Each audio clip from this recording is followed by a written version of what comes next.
I'm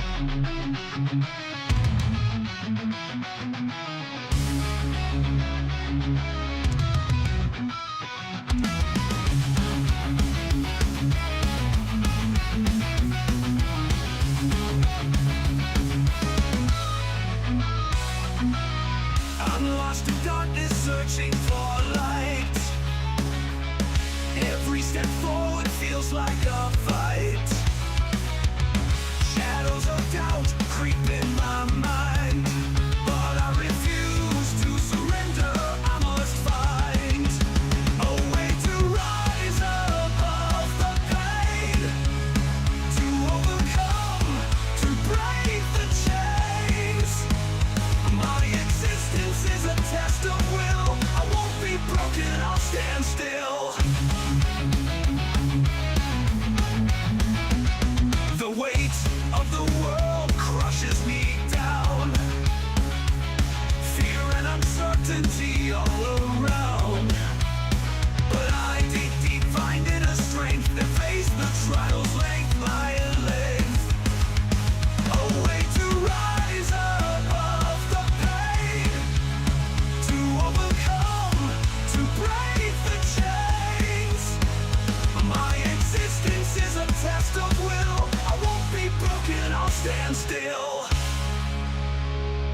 Through every storm, I'll find my way. Through every night, a brighter day. I'll rise from ashes, like a phoenix born. My spirit unbroken, my heart reborn.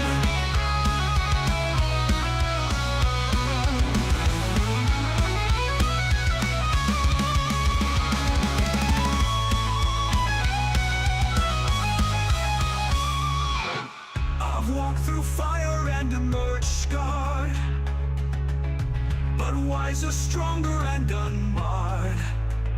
My existence is a test of will, of trials overcome, of a soul made bold.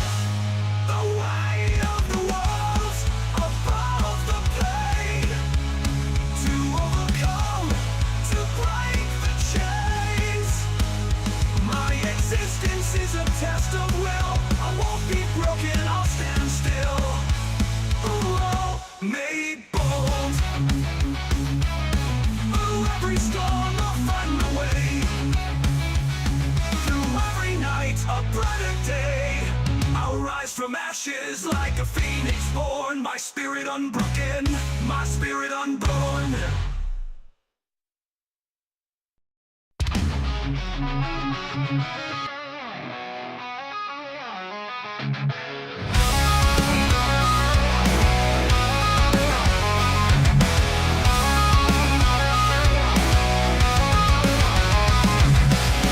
Day to day, nothing changes. All I want is a moment to think clearly, but thoughts come unrelenting, consuming every waking moment. My mind binds me and I can't escape. I shout for help when no one hears me.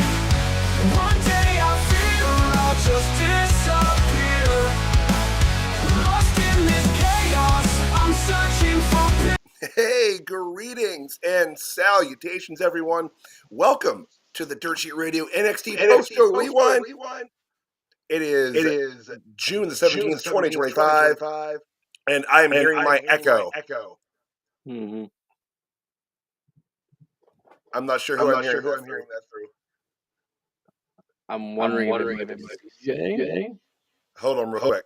All right, I muted CJ real quick. Okay, it's gone. CJ, I'm hearing an echo through you, brother.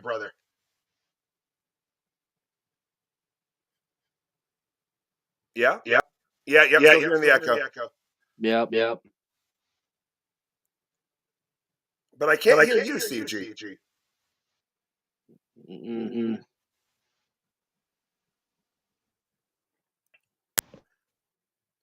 Molly, can you? I do last time. Oh, wait. There he is. There you are. Okay, good. All right, we are all here. We are all live. It is the NXT Post-Show Rewind. Dirt Sheet Radio is live, guys. It is June the 17th, 2025. I'm Tyler, the Pro Wrestling Hipster. Molly Holly here. CJ is live and vocal now. Yes, I am actually here. Any longtime viewers that haven't haven't seen you for the last couple months, I am hoping to be back on a regular basis again. Big, huge. I cannot thank Tyler enough for holding down the fort and just killing it on the recaps week after week. Okay, Mac, fine. I'll shut up and Mac. talk about Izzy. Jesus. We'll get to Izzy, Mac. We'll get to Izzy. But CJ, man, it is good to have you back on. Robbie, also good to see you back. It's been a while since we've had a full crew here. Exactly. Again, like same thing with CJ. It's like life has just been a big ball of events, whether it is personal issues, whether it's work related. It doesn't really matter. Like it's one of those things where I'm definitely trying to be back and being more present because I love watching NXT. I love being here for the DSR Nation.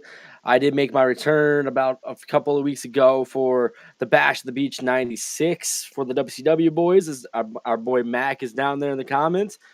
But hey, come back, return, new look. Let's see if I can sit there and get it every Tuesday again. That is the goal at this point. It's coming back every Tuesday. Right on, right on. And CJ, just to let the viewers know and to set the record straight, you are not responsible for the wildfires up in the Great White North, correct? I can 100% confirm that I have absolutely nothing to do with them. So all the smoke that's coming down from Canada to the U.S., I apologize on behalf of the country, but know that it is not directly because of me.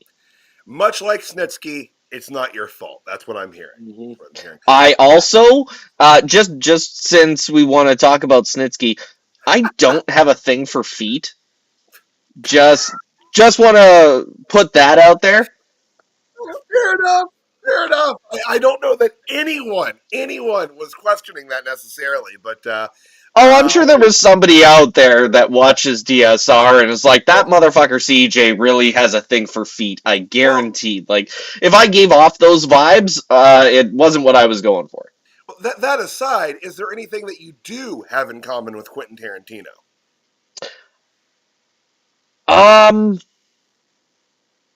Well, no, nothing I can Fair think enough. of anyway. Fair I enough. I straight up was first thing that popped into my head was like, well, I don't say the N word, so There you go. Yeah, that's yeah.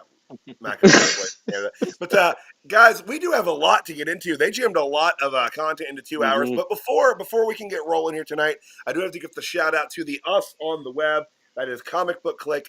Oh, sorry, I'm so used to saying comicbookclick.com. You know, shout out to comicbookclick.com too. I haven't shouted them out in a while. They're still our buddies, our partners out there. They're still rocking and rolling, strutting and strolling with the comic book issues, if you will. But dirtsheetradio.com. For all your professional wrestling, pop culture, entertainment needs, be there. Check it out. Mm-hmm. Make it your homepage. Look at it multiple times a day, just like we do. Not because we're legally obligated, but because we love to do it. Guys, NXT, a lot going on. We had a lot of content to get through. A lot of pre-announced matches tonight. We had 5 matches announced.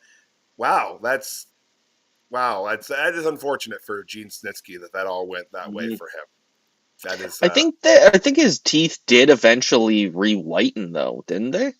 Yeah, I would hope so. like a whole lumberjack thing going now, like huge ass beard and everything. Mm.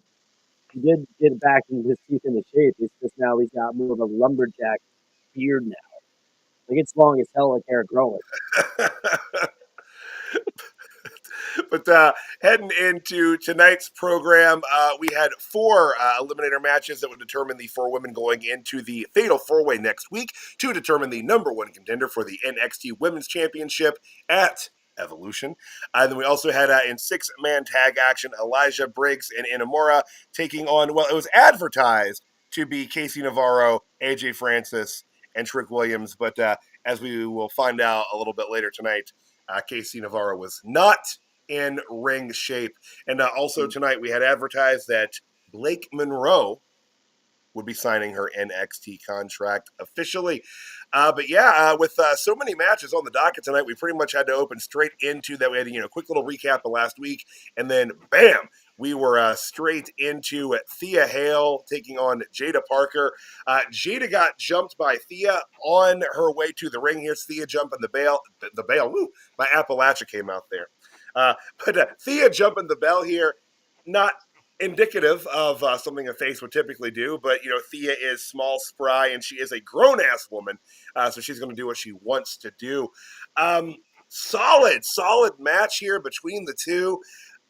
Interesting finish here.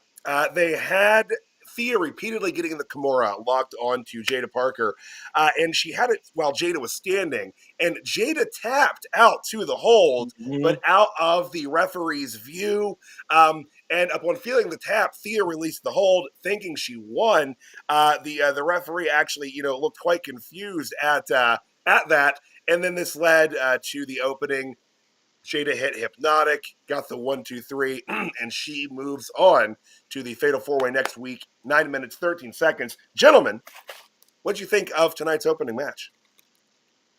I thought it was fantastic. Like the finish in particular, I really enjoyed. It's not one that we've seen very often or even recently. Like I think the last sort of fake out submission finish that comes to mind was Gunther and Sheamus. I think it was Sheamus from a couple years ago where Gunther did this like fake tap thing and it was like only twice and people were pissed off about it. This one was way more excellently executed.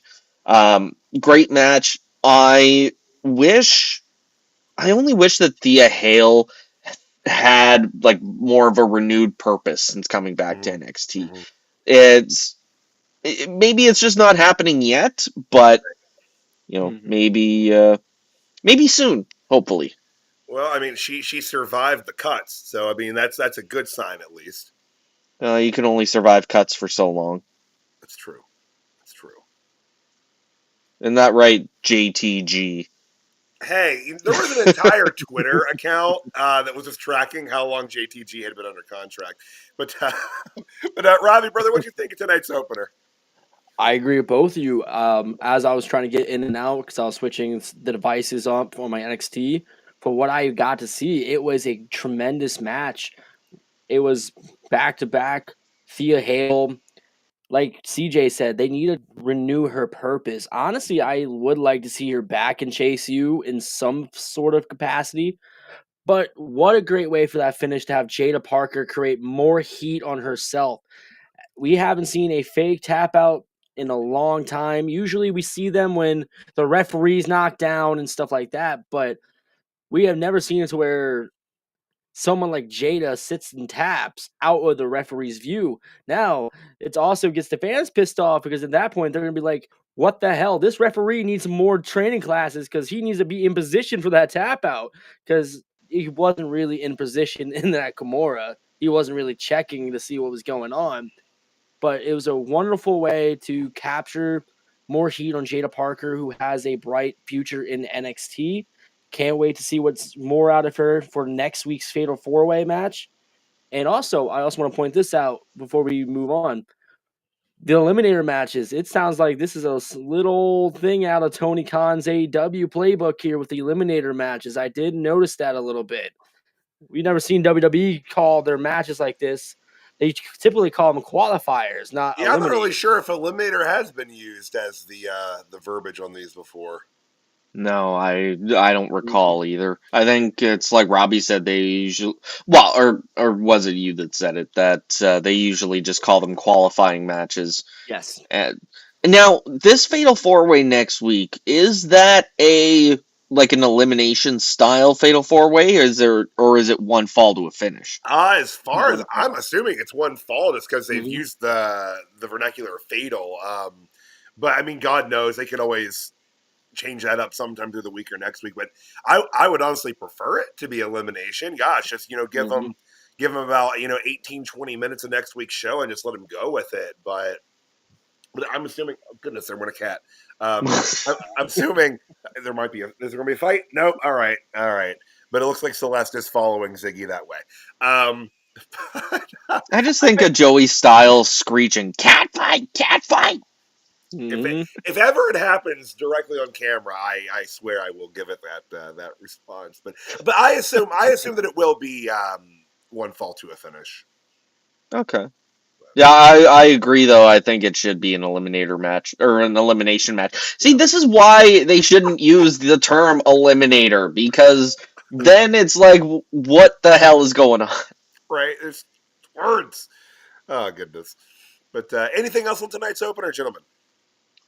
I wish they'd commit to Jada's face turn. Like, it feels like she's been in this kind of tweener territory for the last couple months.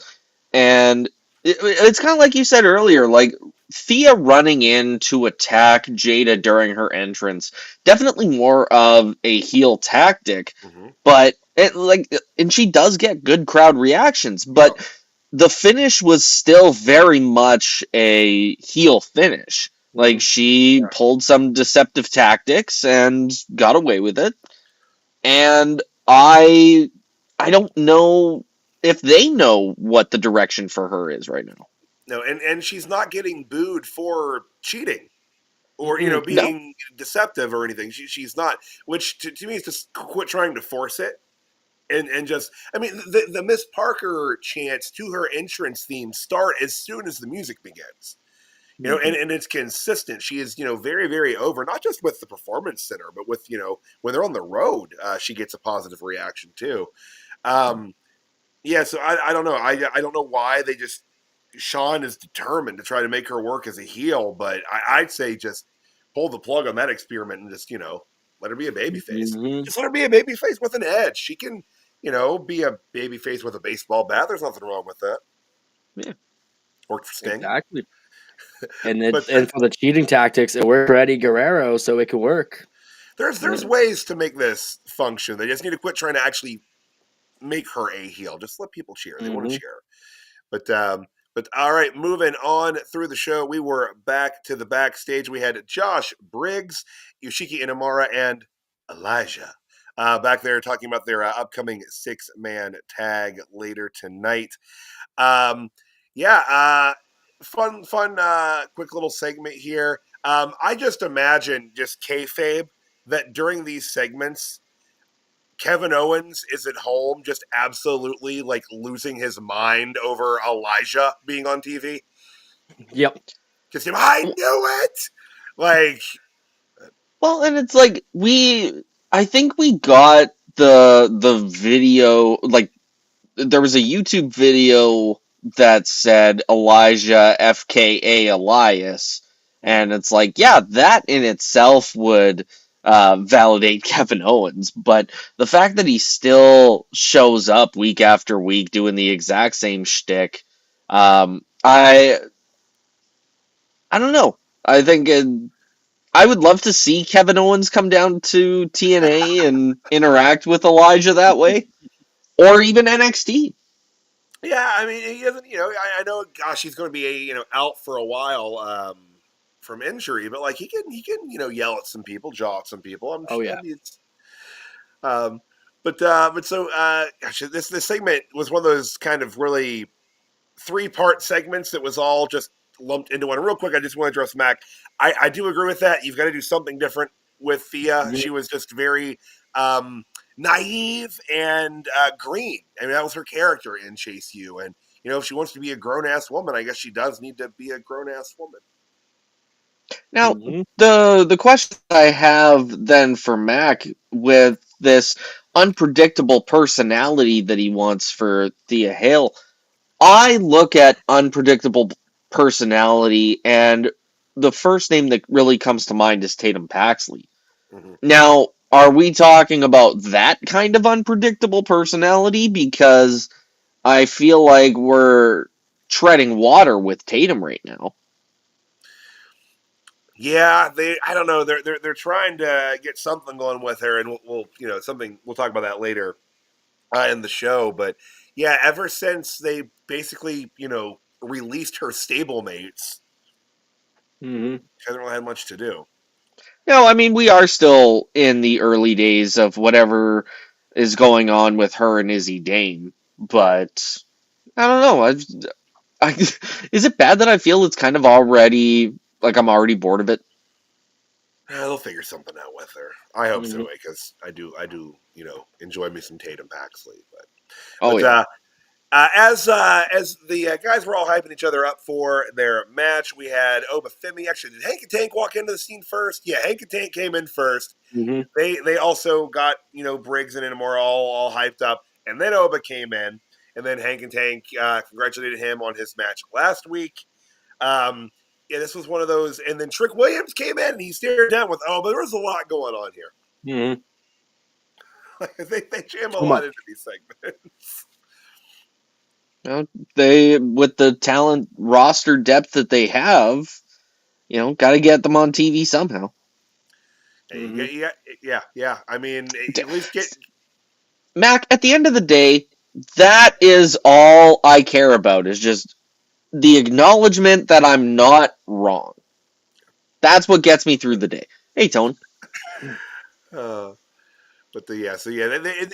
likes to do this a lot. This is a pretty normal thing for them to do. They do it. They do it. They do it as well as it can be done. I feel like you've got a tight 2 hours on the CW, at least here in the States on the CW, and as we've learned, the CW doesn't screw around with that.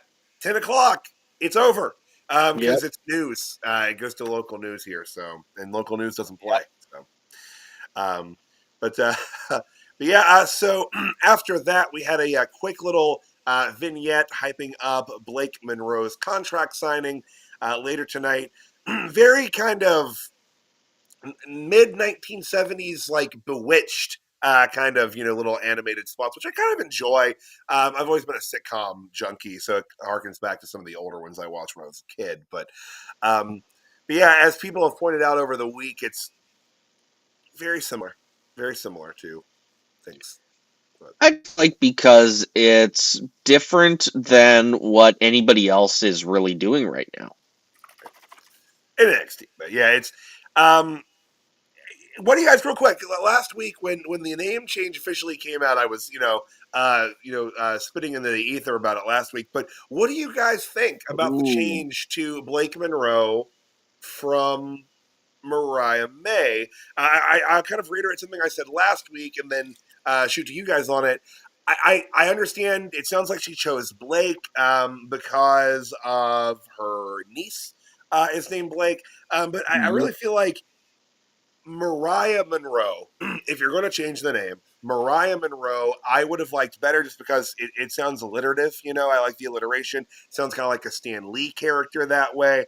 That's the direction I would have gone with it, but I'm sure it'll grow on me. I'm going to be honest, guys that know me know that I'm not like a super regular AEW viewer. I'm very well aware of, the feud that Mariah had with Tony, and I spot watch my AEW matches, and that was a few that I did pay attention to. It was phenomenal. Probably among the, if not the best women's story that they've done on, American wrestling television. Just fantastic stuff. That being said, I'm not super attached to the name Mariah May. So, like, for me, it's more that I think Mariah Monroe would have sounded better, but it is what it is. But guys, where are you at on it? How are you feeling about it so far? I mean, I'm kind of in the same camp of I'm indifferent to the name Blake Monroe. I think that it was kind of irresponsible of WWE to not properly research the name. Yeah. Turns out it's also the name of an adult film star. Now, It's real bad. to be fair, I'm pretty sure if what I wrote was correct, it's an adult film star from like the early 1980s. So like you're like 40 years back at this point. But regardless, hey, they did a similar thing with Gunther. Yeah, which Like, I will say, that one is objectively worse. yes, without question, without question. The I'm only just difference, making though, that clear. only difference is, though, that is part of Gunther's real name. That's the only thing about it. that made it so weird to everyone. But yeah, Yeah, that's true too. it was short sighted. But yeah, but I don't know. So yeah, this is definitely not that bad as far as not doing due diligence and research. But And yeah, and back to what you guys were saying, as someone who was with DSR, part of the AEW Dynamite recap, and watching a lot of AEW throughout the last few months with Mariah May's peak in AEW, obviously because of me being an AEW fan, that was something that I was kind of attached to, was the Mariah May name. To me, it was catchy. It was perfect in the name. She used it also in Japan as well. That is made that her her real go to name? AEW. Is that her shoot name, or is it still a stage name? I think it might be her shoot name. I am not sure, but I will look it up. I know because Monroe is for Marilyn Monroe. Well, no, Yes. I mean Mariah is Mariah May her Oh, like, I see. Sorry. Our No, Google. I don't think it is. I think that was also a fake name. and Mac. Actually, Yes, it does. believe it or not, Oh, Mariah May is her first and middle name. Her real name is Oh, Mariah May Mead. oh, hmm. okay, all right. But however, I see the WWE standpoint of changing the name. Monroe as in Maryland, Blake as her niece. So the thing is, WWE does this a lot, where they'll take someone, whether it's an AEW, WCW, even back in the past, it doesn't matter. It was always a belief in WWE, even back in the Vince McMahon era, of you may be known in this territory as this name, but when you come over here, we're gonna change your name because not only they want obviously want to own the name for trademarking reasons and to make money Right, off of it, but it's to also tell them like, hey, we have more of a casual fan base. They might not know who you were, where you were before. So we got to catch them on to who you are right, with name change. And I think that's what it is. Obviously, we know who she was because we were part of that hardcore wrestling fan base. But for the casuals, it was the same thing with Ricky Starks going into Ricky Saints. It's all about being something for the casuals to know because they're not going to right. know that at that point. Now, do you guys think, because like obviously, Robbie, like you said, in the past the decisions to typically do a Mm-hmm. different name that can be fully 100% owned by WWE in perpetuity, um, that was a Vince thing. And with Hunter being in charge, I kind of thought they'd lean towards just letting people be themselves, work the contracts where WWE makes money off the name while they're under contract, but then it fully goes back to them upon leaving the company, if or when that occurs. That being said, do you think this is a TKO directive more than something like Hunter would want done? Because Hunter has no sway over releases, and I mean, I'm sure he can suggest people, but like he doesn't have that kind of pull in the TKO environment. So do you think it's Mm-hmm. TKO being like, look, we don't want people to use their real names. We know that Vince did this. It was a good decision for the company then. We think it's a good decision now. Because like Ricky was the big one. Like I've adjusted to Ricky Saints. I still think Ricky Saint would have sounded better, but I've adjusted to it. But like that was the one. That was the first one that kind of got me thinking about that as to whether or not it's TKO making these decisions. I honestly wouldn't be surprised if it is TKO making those decisions. Obviously, we still have someone that was Vince McMahon's right hand man for the later part in Vince's era, and Nick Khan, who's also there. But even though he may be part of the business aspect of things, he also knows too that's going to generate more revenue. But there's also someone too that was also a part of WWE and his family for such a long time. You also got Dwayne on the board as well. So it could also be Dwayne calling these shots on who gets to keep their name and who doesn't, because Dwayne actually had to go out and buy his I, trademark, The Rock. I thought they gifted it back to him when they put him on the board. I thought they were like, "Welcome to the board. Here's your name." He's been going by I, Dwayne Rock Johnson I, for a while, even before yeah, that. I think they did have to buy it back still. Oh, Mhm. because I know that's why they quit using like forever ago when he first left and was getting into acting.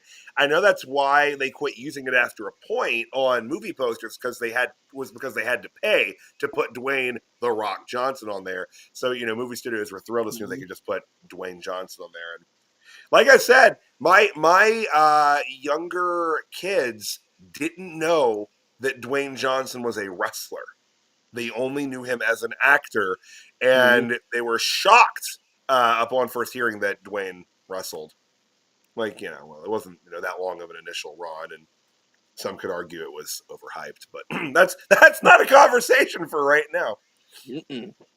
But let's get back into the program. We are only at our second match on the card here. It was our next eliminator match to determine the women in that fatal four-way to determine the number one contender for the women's NXT championship. I typed that a lot tonight. Jesus, they're active. Man, they This just evening. come out of nowhere at you. They really do. It is an sometimes, Mac. Sometimes. My question is, what are they teaching them in school if they're not telling them about late 1990s, early 2000s professional wrestling? That's really a focus. And it's actually worse considering my older kids, the high school they're at. It's the high school I went to. It's the high school that Alexa Bliss went to, and there is nothing in that school denoting that she is the most famous graduate from it. But whatever. Someday I'll petition Hilliard to take care of that. Sorry, I Just took us name the right. gym after. Something. Actually, I'm pretty sure she busted her ankle really badly in that cheerleading thing. Remember that show on the network where it was like animated versions of stories that wrestlers told? She Yeah. Camp told one of them. WWE. No, not Camp WWE. It was like story No, it time or was. something like Oh, that. right. Sorry, Yeah. I don't know why I was thinking. You said animated, and I think my brain just automatically went, "Oh, that's the Well, animated show." which is fair because that was fun too. But she told a story on that once about getting like dropped at a cheerleading event, and my assumption was that it had to have been at the high school there, but I don't know. Uh, but anyway, I took us right back off track. I'm gonna now steer us right back on. I say that's yeah. When they get too rowdy here, I just go and hide in the bedroom. That's my safe space in the house. I just hide with me and Molly protects me. Actually, she keeps me safe. But guys, eliminator match: Kelani Jordynne taking on Lash Legend. Lash, who had new gear tonight, new entrance gear and new entrance music. So really leaning into her being from Georgia with the new ring entrance attire and theme. Not terrible as themes go. I mean, they had to do something because she can't use the metaphor theme anymore. So, but yeah, pretty solid match here. I was surprised. Don't know if you guys were, but Lash Legend picks up the win here tonight. 9 minutes 55 seconds. Not sure what the name of her finish is, but it was a pretty cool looking move. Um, but uh, Mhm. but guys, what'd you think of Lash and Kelani here tonight? Lash Legend moving on to that fatal four way. I'm less surprised that Lash won. I mean, she does have, you know, more experience, which I know is kind of irrelevant in NXT. They're all still new, but she does have some big match experience. Like she went on a Saudi pay-per-view and she's done a few episodes of SmackDown. And I think now, if ever, is the chance to put a title on Lash Legend. I think it's too early if she does go on to um, Evolution to face JC. I think it's too soon in JC's career to be, or in her reign rather, to be dropping the title this early. So I don't think it'll work out too well for whoever wins. But I did kind of figure that Kalani wasn't going to make it to next week. Um, Yeah. Otherwise, like good match. I it just trash themes. Like I don't know what it is. I don't like the theme. I'm glad that it's different, but no, I'm gonna kind of get ahead of us here, because we're obviously going to talk about it when main event time rolls around. But this wasn't the only new entrance theme tonight. They changed Jordynne Grace's theme. Oh, I've got some shit to say about that. All right. We'll get there when we get there. But I was just going to say it wasn't the only new theme tonight, and I think this is Jordynne's change was far more egregious. But we'll get there when we get there. And real quick, Mac, you're not the only one that misses Chikara. I also miss Chikara, and so does Vic Joseph, as I believe he dropped her name on commentary tonight. Actually, it might have been Corey. I can't remember. It might have been Corey that said it. I thought I made note of it. Well, I know. I think it was Corey that called AJ Francis Top Dollar. Okay, yeah, I also there in the notes, but it's going to happen. It's going to happen, Oh yeah. No one called Elijah Elias tonight. No. Oh, okay. That's Lash not bad. extension. That's not That's- bad. I dig that. That's catchy. I like that. It's pretty good. I like it. that. It's only going to get trite if like all of her signature moves are in that same vein where it's like the lash extension or like the microblade or like something like that. Her submission is just an STF and it's the lash curler. Oh man, I actually like that. That I like. That's pretty good. Someone needs to tweet her that right now. That's fantastic. I got no power. Yeah. Oh man. All right. But so Lash moving on to the Fatal 4-Way next week. From there, we went back to the backstage. And this was an interesting way to kind of set up for this. We, got a little quick vignette recapping on all of the drama for Tony D and the family.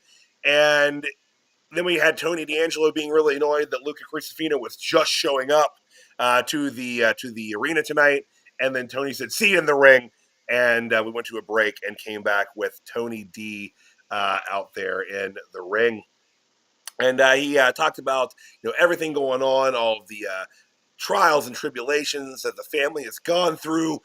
Talking about Adriana Rizzo still being in hiding. Apparently, Rizzo's been out since then, and he called out Luca.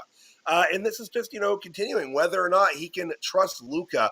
And, he's, really giving him the third degree here, wanting to get the information out. And as Luca is going to give his response, wouldn't you know it, out comes Stacks.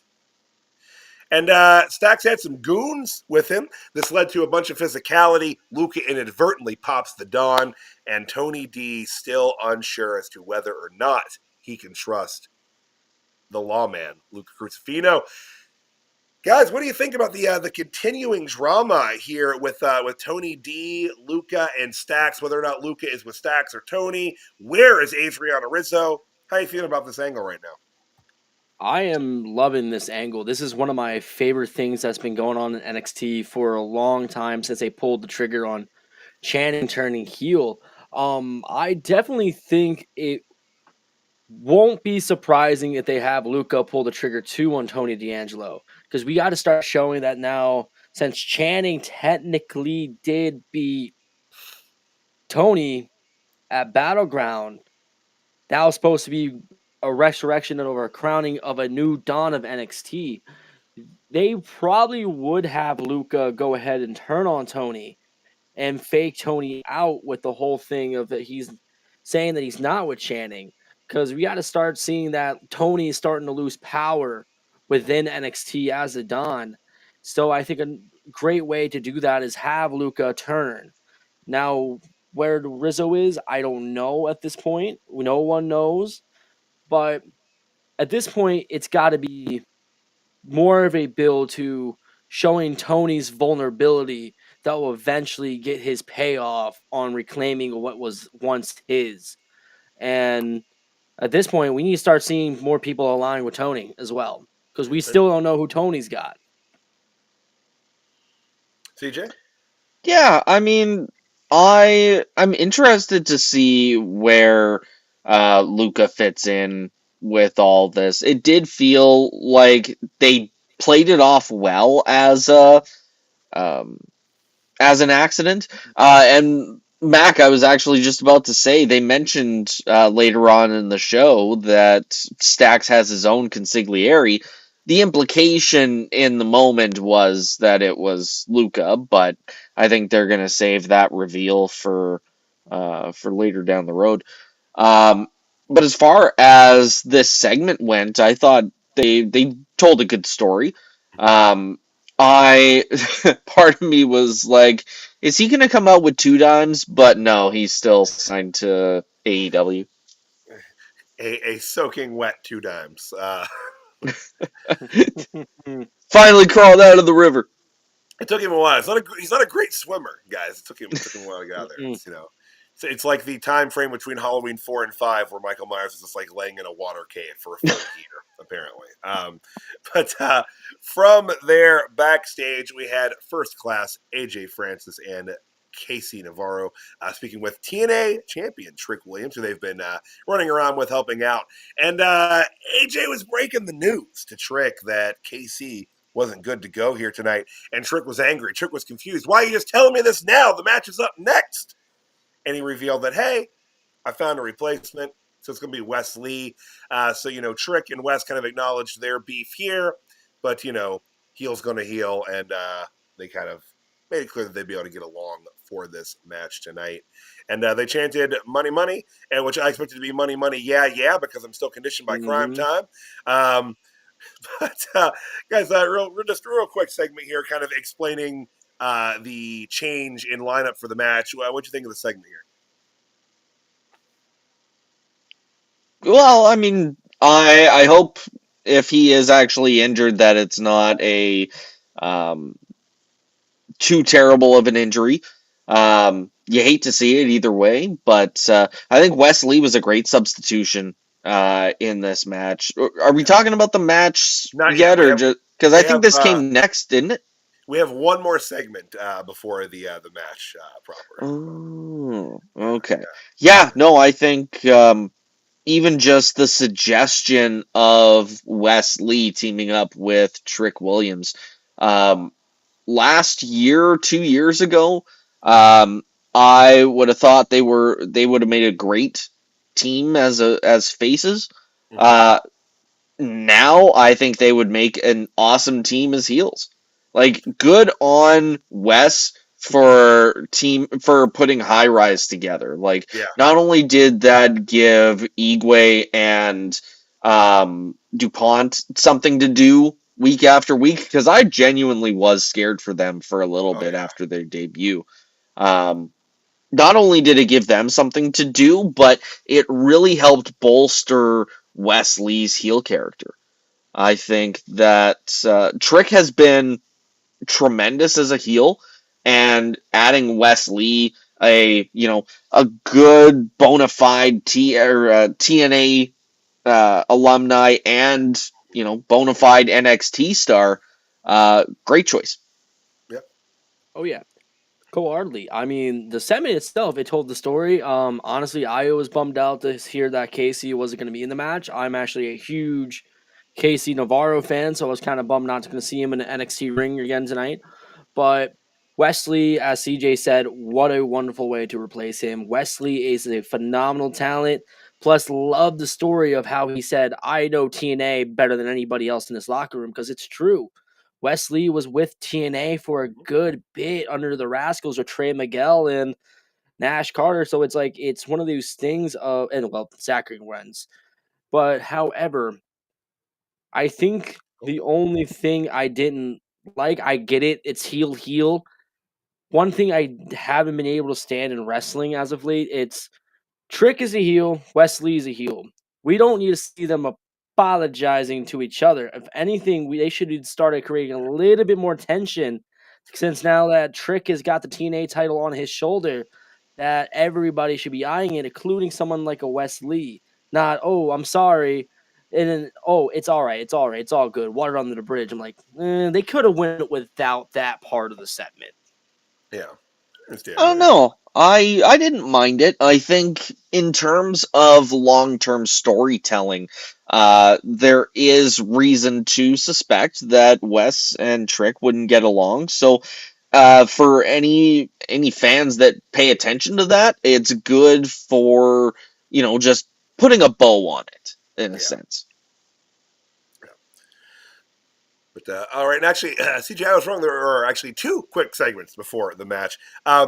In our sponsored segment, and I have decided that I'm no longer going to say who the sponsor is because they are not paying us to say who it is. So, in a sponsored segment, we had our weekly Chase You bit, which is always exciting and fun.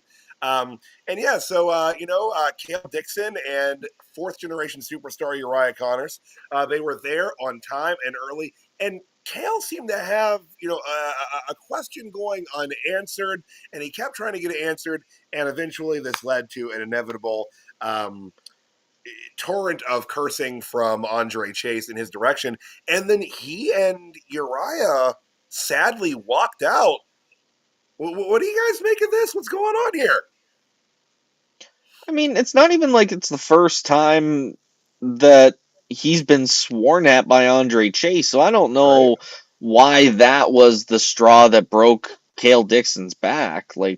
And obviously Uriah walking out in support of his friend makes sense, but I don't know, it just feels weird to be putting that on Andre Chase, like, oh, you did a bad thing. He's been yelling and swearing at his students for the last 4 years. That's his whole shtick. That's his whole thing. Exactly. He's a harsh teacher, but his methods are effective. I mean, He means well. If you don't get released, his methods are effective because, as it stands, his only former student is Thea Hale. So, but she's doing well. I mean, she lost tonight, but you know what? He's a good teacher. I don't care what anyone says. Just get yourself out of that hole you dug in yourself into, huh? Yep. Yeah, I'm just going to jump into the next segment. Backstage, we had Evolve's The Vanity Project, which I dig. I like them, by the way, because they're so douchey. The first time that Swipe Right, the tag team portion of that, appeared on NXT television, I immediately just loved the douchey Gen Z-ness of the whole thing that they do. But they were back there, and this was really more or less a way to reiterate that Ricky Saints has a larynx injury still, and he will be cleared soon. And has anyone else noticed that Vic seems to always mispronounce larynx? Yeah. Okay. I've seen didn't it notice. too, yeah. I've kind of noticed it. I'm like, I'm pretty sure he said that wrong. Yeah. But How did he say it? larynx. One time, I swear to God, he said larynx. I out of the corner of my ear, yes, I said the corner of my ear. Thought I heard a Lorax once, but that might have just been me speaking to the trees. But I don't know. A lot happens on NXT. But and also, mispronunciations aside here, Ashante the Adonis used the word adonistly in place of honestly, and I really need for him to not ever do that again. He's done that plenty of times, though. Has he? My God, I feel fortunate that I haven't picked up on that before tonight. Yeah, he'd been doing it even when he and Carmen Petrovich were still together on screen. Well, that's why she broke up with him then. He's so self-righteous, I swear. CJ's been a long-time hater of Ashante the Adonis. So. Not the man, the character. Yeah, that's understandable. Let's just clarify that. But in-ring ability, damn.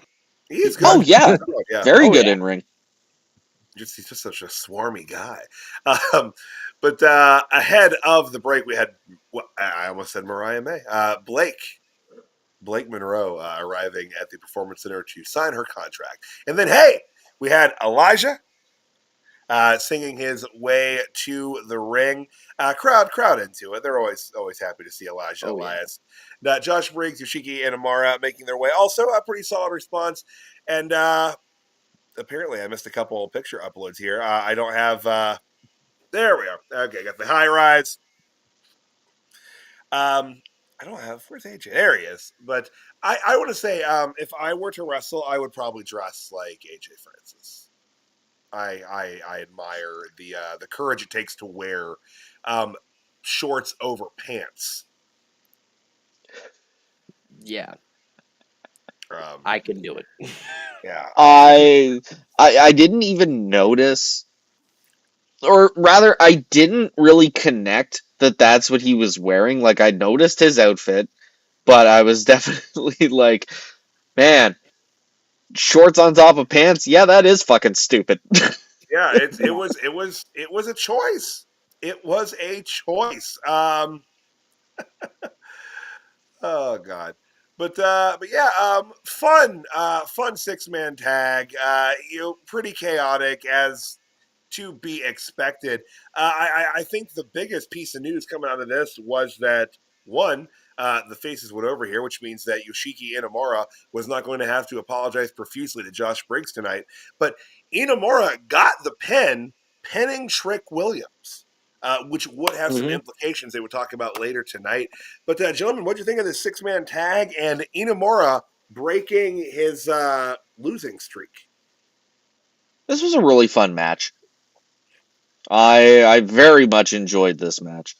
I'm glad that Inamura is sticking around. Like I said, the team of Trick Williams and Wes Lee worked really well with I almost called him Top Dollar, AJ Francis.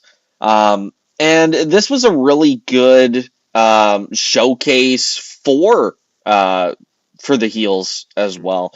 But obviously the faces going over was the most likely outcome. But I did not expect Inamura to pin Trick Williams. Yeah. I thought it was going to go a different way. Yeah, I mean, I totally agree with CJ with how the finish was. I didn't expect Immortal to get that fall. Honestly, I thought it was going to be Elijah to probably get the finish on Trick, considering he's a TNA guy, setting something down the line for a TNA World Title match. But however, they just had one. That's true. That's what I was thinking. It was going to set up a rematch too. Oh, okay. However, it was just your fun, basic old trio 6-man tag team match. Honestly, I am going to say this. AJ Francis has improved his in-ring work. I kind of see why Shawn Michaels has been wanting to work with him more as the TNA and NXT bridges that gap, which I am very proud of AJ Francis for, because he is really trying hard to get that nickname Flop Dollar out of there. I'll say that. He even teased doing the suicide dive and then didn't. Which I popped for a little bit. I thought that was pretty funny and clever of him to do that and continually acknowledge him almost dying that day. Exactly. And also, do you guys also think, since Trick was the one pinned in this match, him being a TNA World Heavyweight Champion, not just because of the implications we had later on tonight, where do you think that will lie Trick Williams? Because usually when that means something like a champion getting pinned, that usually means something is going to happen. Usually you want your champion to stay away from the pin, take the loss, but not taking the pin. And that is the usual logic they usually do. They got him make it look a little vulnerable. And also, too, it being in a 6-man tag, I don't know if the typical ramifications of that are as applicable here. I mean, obviously, like I said, it does have title implications, as they talked about later tonight, but I don't think it's as damning for him to lose in this situation as it would be if he were to lose clean 1-on-1. Yeah, like there's definitely a bigger mitigating factor, the fact that it was obviously he took the pin, so he's got no one to blame for the loss but himself, but right.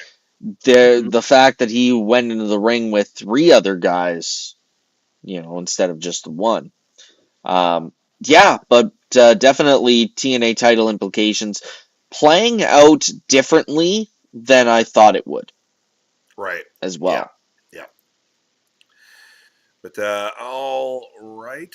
See, so from their victory, we went backstage where we had Zaria and Soul having a conversation, and as they were talking, they walked by Tatum Paxley, and Tatum kind of ran up behind them, but they didn't see her. She wasn't able to get their attention, and Tatum was left sad and alone, and that would come back to bite them a little bit later. But from there, we were in Ava's office boardroom area, and Tony D's upset, y'all. He is unhappy, and he wants a match with Stax, but apparently he can't have a match with Stax next week because next week Stax is getting a Heritage Cup match, which I'm sure, okay. I'm just really glad that they're acknowledging the Heritage Cup is still a thing. Actually, in my weekly questions on my NXT preview, I asked, where is Noam Dar in the Heritage Cup? It's like they read what I write week after week. I don't think they actually do. But yeah, and so he's getting that, and apparently he's getting that match because he beat a former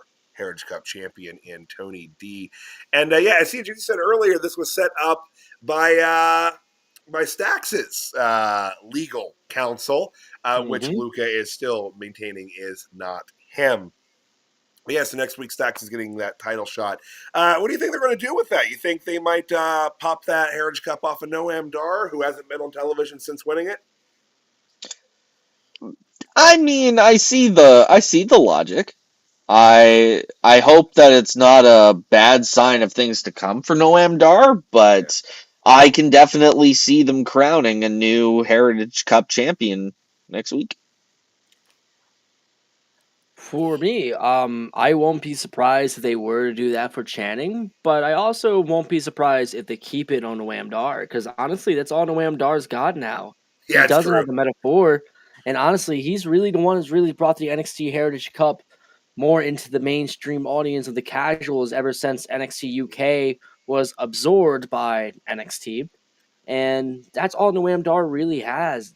Honestly, I feel like if they have him lose it, Noam Dar is going to eventually get it back again.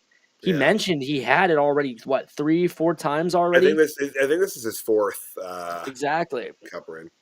So at that point, it's a way to keep Noam Dar's wheel spinning because even if Channing Stacks wins it, Noam will get it back eventually. But honestly, I will say I think next week, that's when Tony D'Angelo will cost Channing the shot at the Heritage Cup, and then Noam Dar will defend that, or vice versa. Tony tells Luca to go out to go do it, to approve his allegiance. Okay. I can get behind that.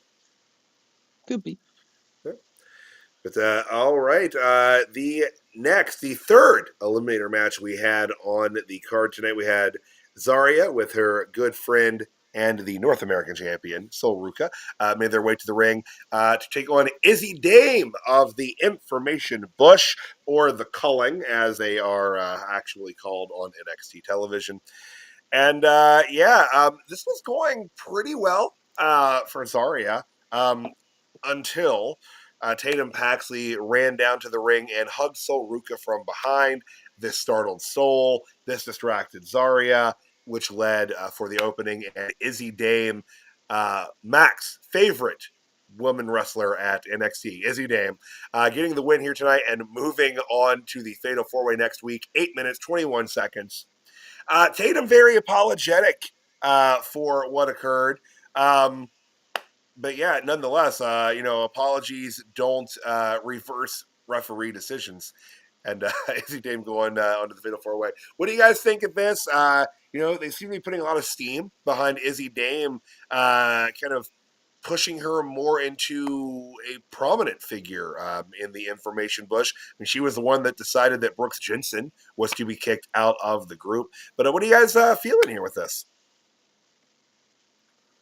For me, honestly, I was kind of calling it like a couple of months ago about Izzi Dame, like right after that ladder match at Battleground, that Izzi Dame was going to play a key factor into the culling. And so far, so good. That was a good way. They honestly could have gone either way too, because they really need to give Zaria something as well, considering that she was one of the biggest free agents they picked up in the independent scene. But that was a nice way too to include Izzi and getting her into the Fatal 4-Way, at least getting her a taste of what the title picture will look like. Now, do I think Izzy's going to win that Fatal 4-Way? Not at all. But it's a good way to keep building of who Izzy is. Now, in return, they got to keep building up with Zaria and Sol Ruka a little bit more. And I also want to mention the outside interference with Tatum Paxley.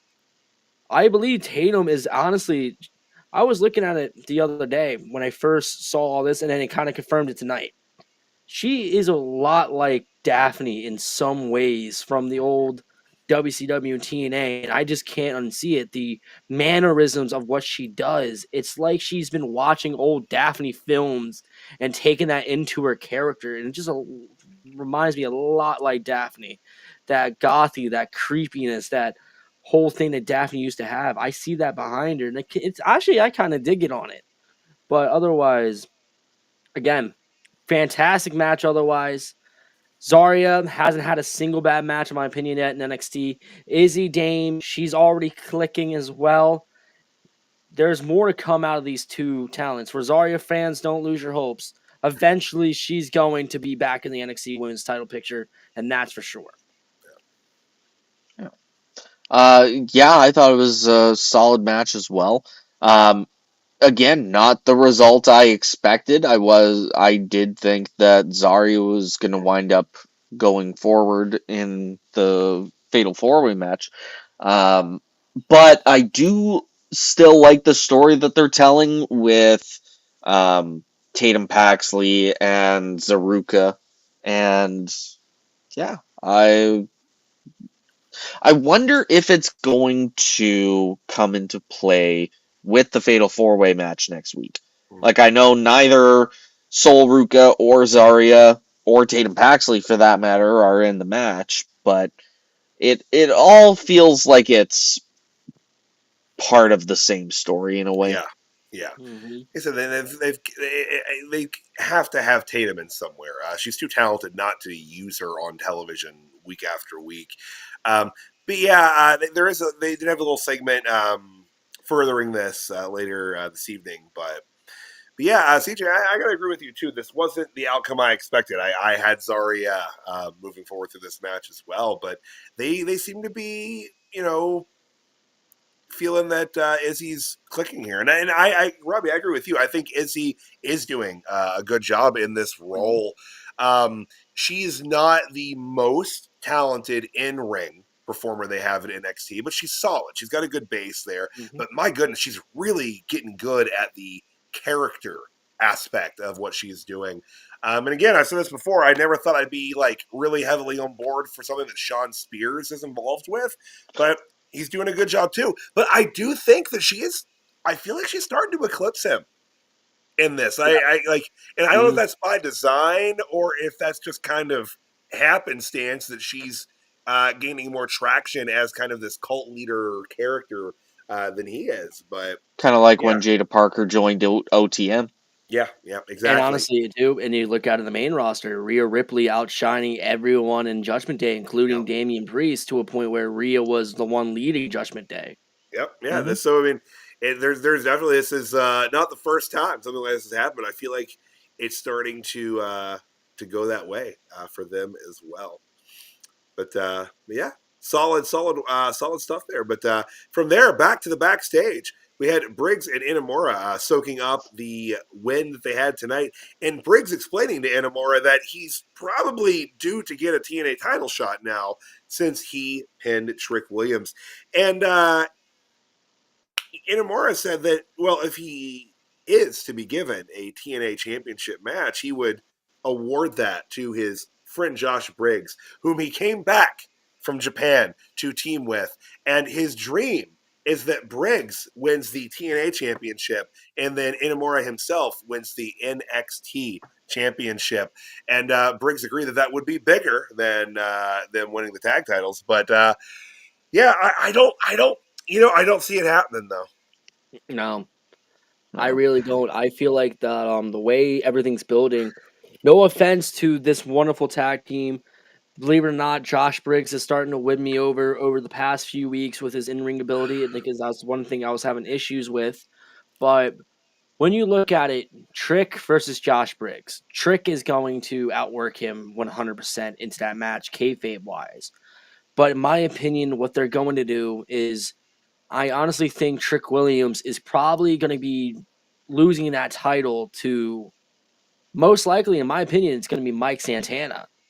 Because it's a good way for Mike Santana to get over not only just TNA, but get that stigma of you just defeated the first WWE superstar to have that TNA title. And that will get Mike Santana even more over than he is now and currently in TNA. And I think that's where their direction is going, is Santana getting the title off of Trick. So I don't think Briggs is going to have a chance at all. I think that there's definitely more likelihood of Santana beating Trick than Josh Briggs beating Trick. I think that they're going to set Trick up for a decently long title run as TNA champion. I thought it was weird that Inamura wouldn't want to go for the TNA title. Like, I get wanting some success for Briggs as well, but even to think about it from just the viewpoint of he was handed a title match that he didn't earn. Right. And I don't know if that, like, if it were me, that would kind of stick in my craw a little bit, because it's like I'm trying to prove that I belong and justifying getting a title shot. Mm-hmm. And if you did want to do, Briggs gets one title shot, Inamura gets the other one, I'm almost glad they did it this way, because we've seen Femi versus Briggs before. That's true. That's true. And they, not to say that it wasn't a good match, but we haven't seen Femi versus Inamura yet. And I would be very interested in seeing that match. Oh, I absolutely agree with that. That would be just a very physical, meat slappy sort of confrontation. But yeah, and that is that's a solid reason to go this direction with that. So,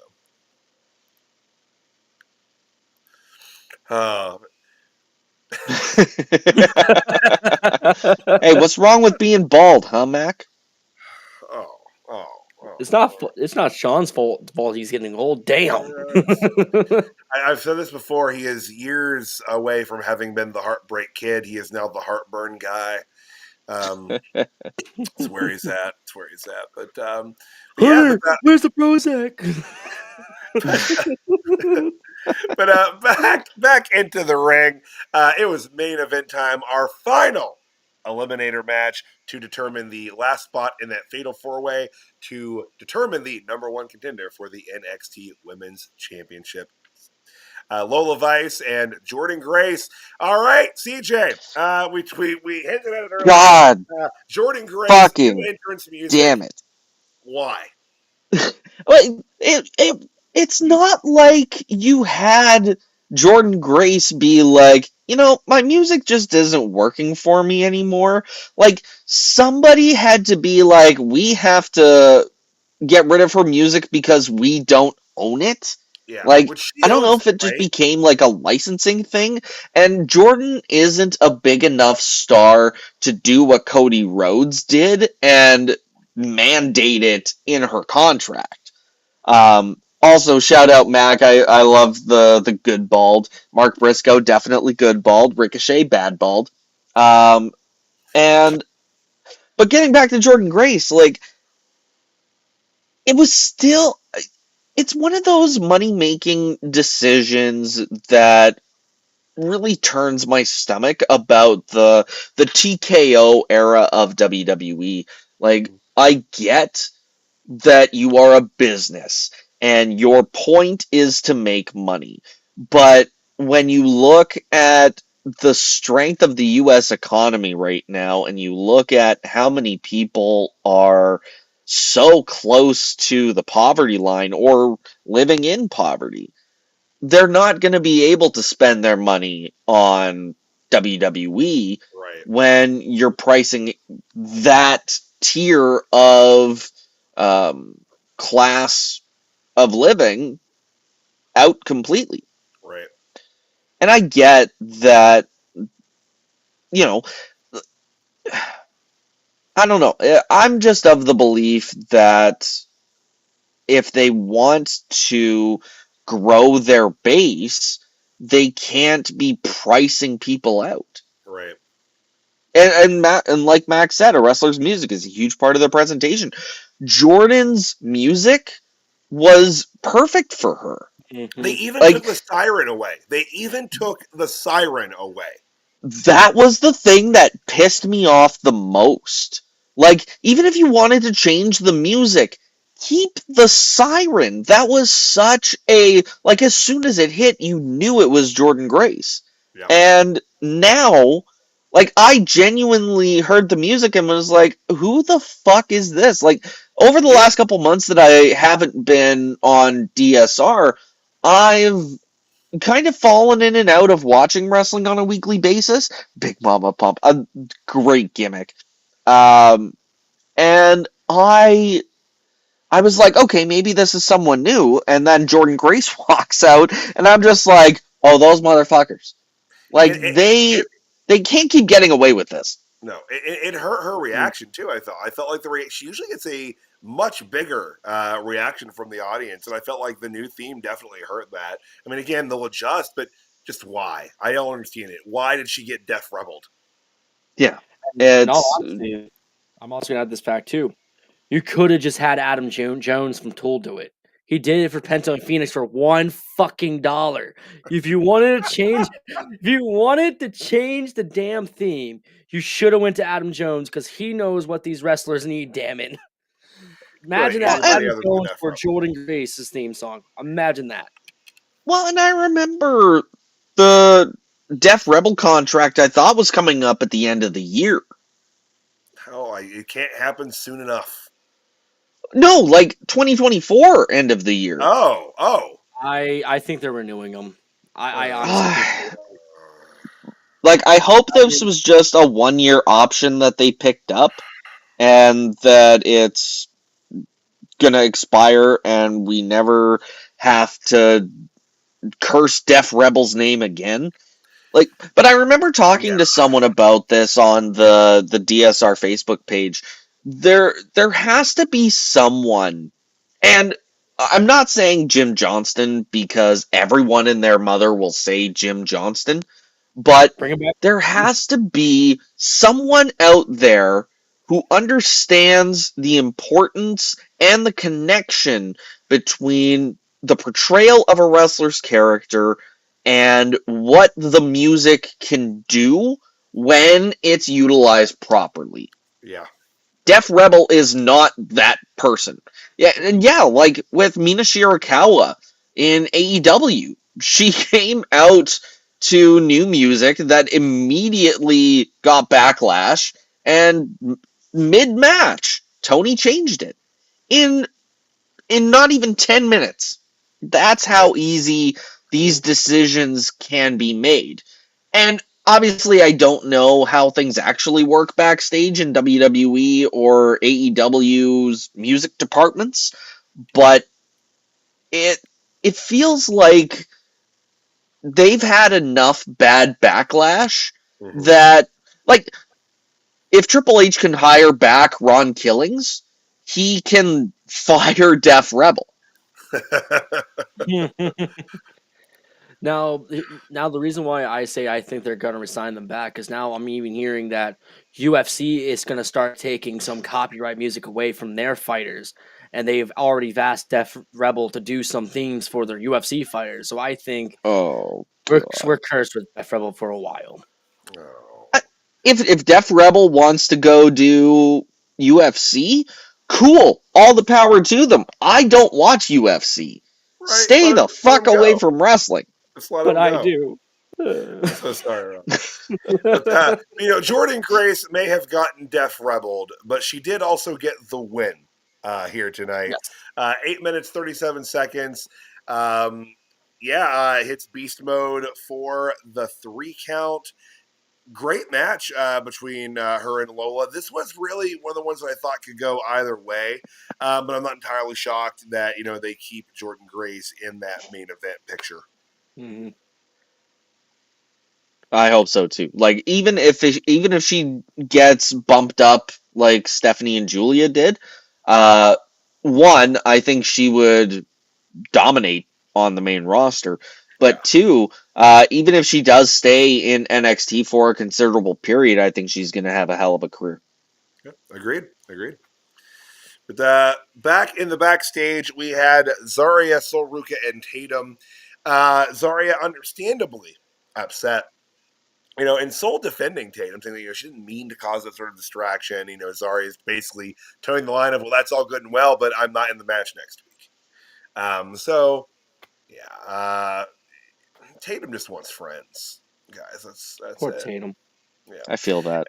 Yeah, and as they were having their quarrel, skipping by was Blake Monroe heading towards the ring for the main event segment. But before we could get there, we did have a video package with Noam Dar. Yep. Sorry, just before we move on to Noam Dar, I wanted to bring up the fact that the Speed Championship is now being seen on television. I even seen that with Dragon Lee as well. I think it was at When Worlds Collide.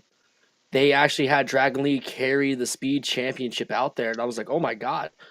Now, I don't know if it's show it more. Right.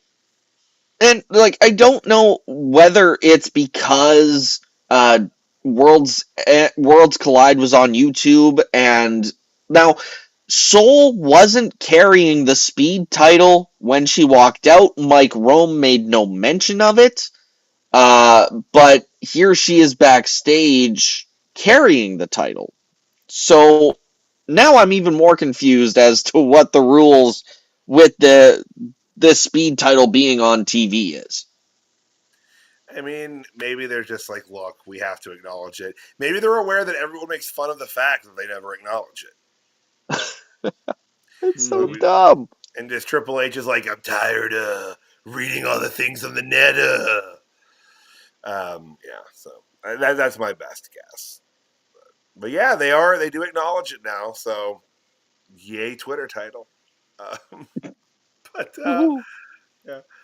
Noam Dar talking about the Heritage Cup, the proud lineage of the Heritage Cup. And just reiterating that he would be defending that championship next week against Stacks here. I'm glad they did this vignette because it's been. I don't think that Noam Dar has actually been on television since the week after his win, which was when the metaphor officially broke up. So yeah. It's been a minute. So it was nice that they reminded folks who he is and, what he is capable of. So looking forward to that match next week between them. They also did announce that next week there would be a TNA World Championship match. Trick Williams defending against Josh Briggs. And then also, of course, that Fatal 4-Way, which will have Izzi Dame, Jaida Parker, Lash Legend, and Jordynne Grace. The winner of that going on to Evolution to get a title shot at JC Jane for the NXT Women's Championship.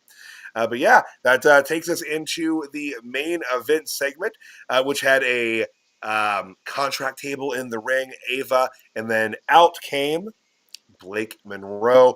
And again, we talk about Def Rebel. I already didn't like this theme. I thought it weirdly sounded a lot like Ricky Saints.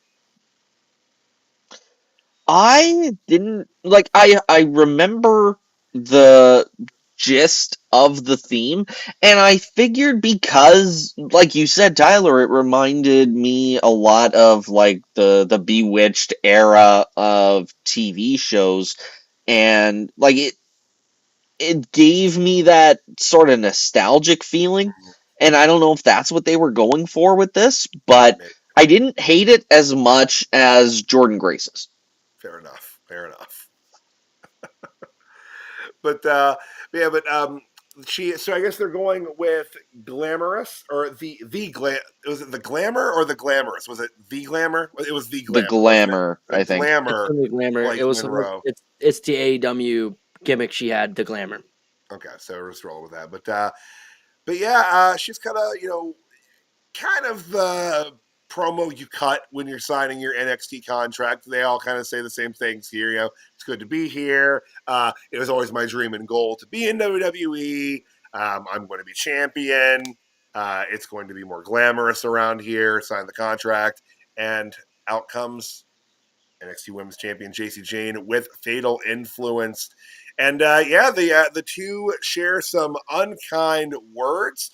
Mariah, damn it, Blake Monroe pops JCG. Last week I made it through the entire show without screwing that up a single time. But here we are tonight. That's like the 9th time I've done that. But she pops Jacy Jayne. The numbers game catches up to her very, very quickly. And Blake goes through a table to end NXT. Guys, what did you think of the main event segment here? This was, of course, Blake's first full promo here this evening. And, kind of what they're setting up with her and Jacy Jayne. How you guys feeling about her first really official night on the roster? I think it's a good. I don't want to say it's a good sign for things to come because she went through a table, but I think that at the very least, she was still getting a good reaction from the crowd. She has generated a lot of buzz, and I think whether she ends up being a success or a flop, she I can't think of what I was gonna say, but yeah, I think she'll do well. Oh yeah. Robbie? And for me, obviously, Tyler, don't feel bad because I might say Mariah May here and there on a couple of shows because to me, she's still Mariah May. It's just going to take a while to call her a new name. It's the same thing with Ricky Starks and Ricky Saints, Right. Edge to Adam Copeland.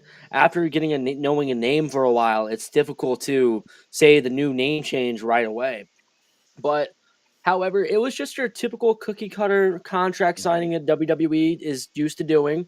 You add your heel protagonist, the antagonist and the protagonist in that ring, always with the interruptions, whether there's with a faction nearby or not.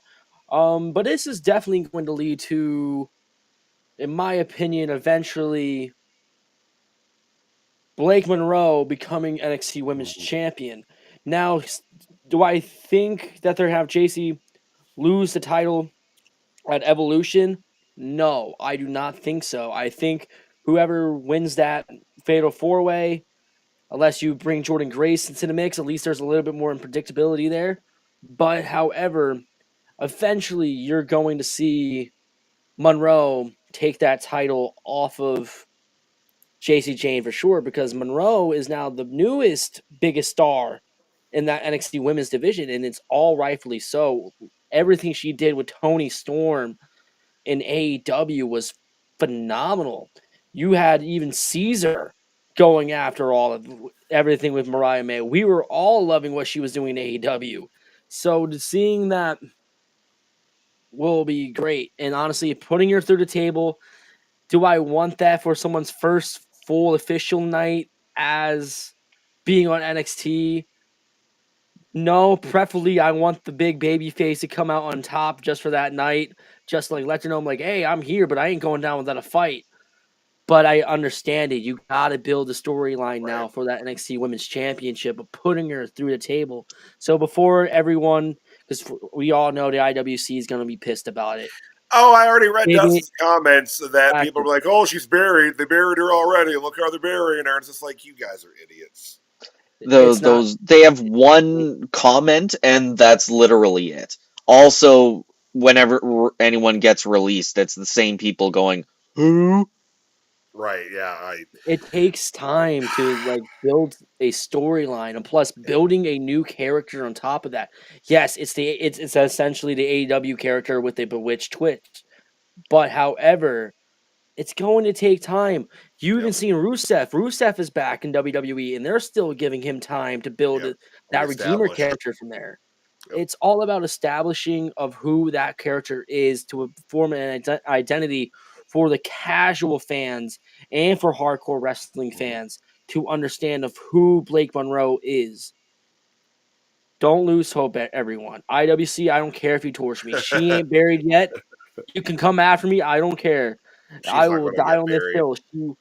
She will be women's champion possibly before either the end of the year or going into next year's Stand and Deliver. Hands down. It'll probably be sooner rather than later. Celeste, do not attack my mouse. It's not an actual mouse. Criminy. Well, and that's interesting because she did just debut and JC just won the title, but they're setting up this number one contendership for Evolution, and Mariah May is nowhere near that match. Yeah. So at what point is she going to challenge? Because, Robbie, your point got me thinking, like, for her to go through the table on her debut, she has to win the title, otherwise it's not worth it. And she has to specifically beat JC, or it's not worth it. Mm-hmm. So where is this going to pay off? We'll have to wait and see. But if she doesn't win the title, then they really have set her off on the bad foot. When is the Great American Bash? July. It's that same weekend. Okay. Yeah, they had. They'll have Great American Bash and Saturday night's main event on the Saturday, and Evolution on the Sunday, I think. Okay. Yeah, so Great American Bash is on at 3:00 Eastern. That is actually, I think, is going to be competing with All In. All in Texas, yeah. Yes, and Saturday night is at 8, and then obviously Evolution will be the next night for the main roster's PLE. So I don't know if they're going to have an NXT Women's Championship match at Great American Bash, considering it's building up for a women's title match to be on Evolution. Yeah, it's going to be on Evolution instead. They won't do it on the Bash then. I can see the main event, or the North American title being a factor in the Bash. Just to Mac's comment that she can cost JC the title, I still think JC is going to win at Evolution, regardless of who the challenger is.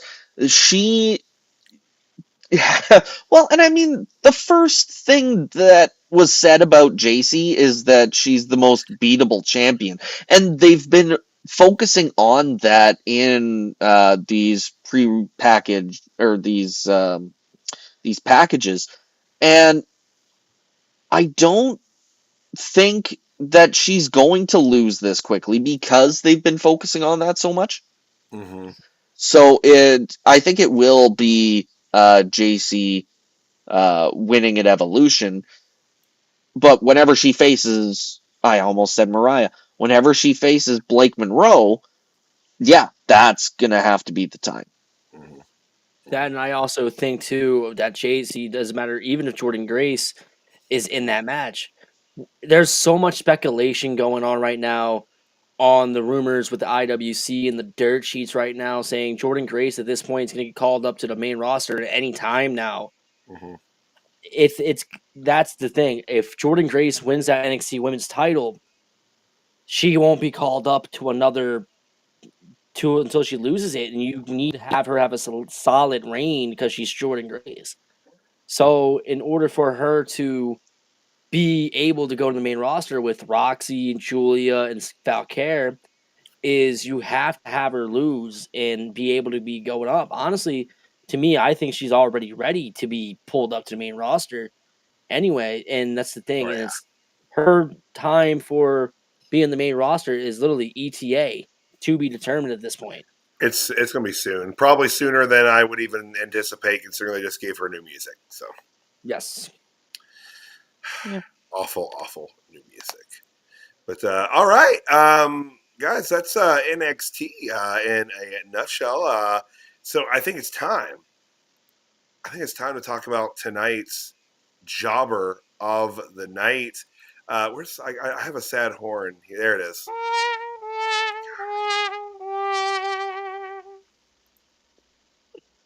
It's Jordynne Grace's entrance theme. Yeah, That's my I jobber of the can. night. I Yeah. can That's my sign off jobber of on the that. night. That's my jobber of Yep. the night. That's the job of the feel- night. That's it It's for Death me. Rebel. Unanimous.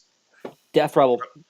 Wow, that Def Rebels jobber of the night. That was really fast. So everybody's on board with that. Yep, Yeah, I I'm good. agree. I'm good with that. Unanimous. Wow. Okay. I feel like it took me longer to get the graphic and the scroller thing up for that than that took. The air horn sound effect was longer than deliberation. It was. Good God. Okay. Well, maybe this on this go around we'll all have maybe some different ideas. We'll find out. But here we go.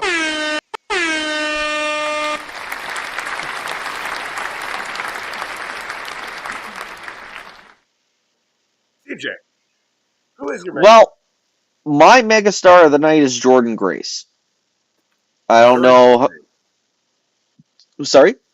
Not her entrance theme, just her. No, just, yeah. Shitty, garbage ass entrance theme aside, she very much continues to impress, and she has done some good things in TNA. Or, God, well, she did some great things in TNA, but I think she's going to do some awesome things in NXT as well. I I think that might be who goes on to Evolution. My money's on Jordynne Grace right now. Yeah. But at the very least, even if she doesn't win at Evolution, she's still my megastar of the night. Right on. Right on. Oh. Robbie?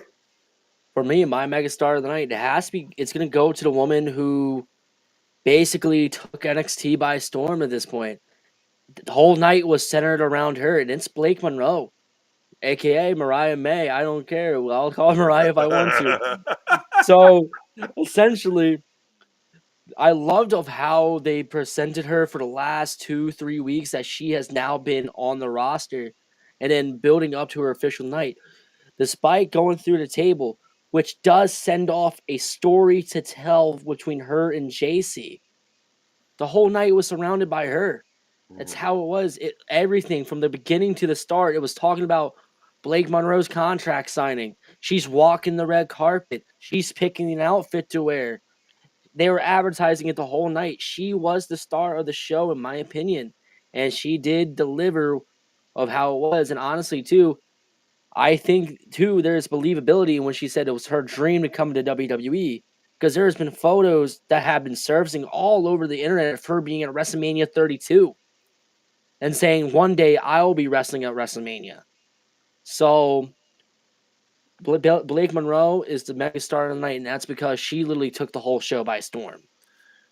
Yeah, right on. I gotta say, for mine, if you had time traveled several months back, not even going even as far about a year back, and told me that I would be picking this individual to be a megastar of the night at any point in time in the future, I would say no, really, why, how? But and Mac is going to be probably aghast at this, but it's Izzi Dame for me tonight. I am just absolutely loving the character that she's doing with the culling, the information bush. I think she's clicking really well and just firing on all cylinders with this. And it was a surprise win for her tonight, I think. And I'm not angry about it, though. I understand what they're doing with her, and I think that she's doing a great job with her. And I think they've got her on a really good track as a character. So I shockingly, I think, am going with Izzi Dame tonight. I was even thinking earlier in the night, can you believe she used to be Kiana James's assistant? I mean, I always will harken back to that first night that they brought her in, and she interfered on behalf of Kiana James. And commentary was acting like it was like the world's craziest acquisition that Izzi Dame was here. And I didn't know who the hell she was, but I apologize for not recognizing the strength of her character game. Well, and I mean, this is really her first opportunity to do this kind of character work. She And wasn't it's getting it working with Kiana, right. and I don't even remember what she was doing before this story with the culling. She was just kind of floating around backstage. She was in a lot of the women's locker room Mhm. segments, several tag matches through there. But it's crazy. Just kind of speaking on Kiana. Kiana James didn't work without Izzy Dame. True. Like So hopefully, when that, she comes back, she finds a new Kiana or a new Izzy. yeah. Like there was something like she needed that. I don't know, minion to kind of play off of, because like Kiana's presentation in NXT was just night and day to Mhm. the main roster for her. But yeah, but Izzy's my one. Robbie, apparently you need to promote WCW World War III. Yes, I was actually planning on doing that at the end of the night, but since Mac brings it up now, join me, Mac, and me on June 27th as we cover the first ever WCW World War III back in 1995. It is one of a kind historic pay per view in its own right. It is the only pay per view where you will see three rings in one arena with the 60-man battle royale. So definitely come and join us for that podcast as we'll go through the juice of the rumors, the news, the innuendos, and the match itself, and how much fun it was when you're watching it. When we discussed that we wanted to do World War III 95, I'm like, we got to do it because it's one of those things in wrestling history that is a lost factor. A lot of people don't remember. And for new viewers, too, to watch it as well before you go ahead and go on that podcast. Fun stuff heading down the pike, guys. That's that's NXT. Um, and if everyone watching here tonight, if you enjoyed what you saw, got good news for you. Dirt Sheet Radio is always here. We are always cooking something because Mhm. professional wrestling never stops. So we are always on and rocking and rolling.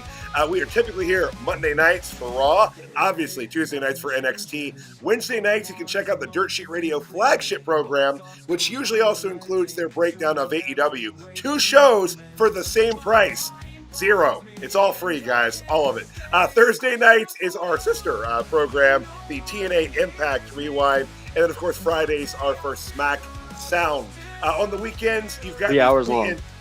right? 3 hours of Smack Sound. Very long.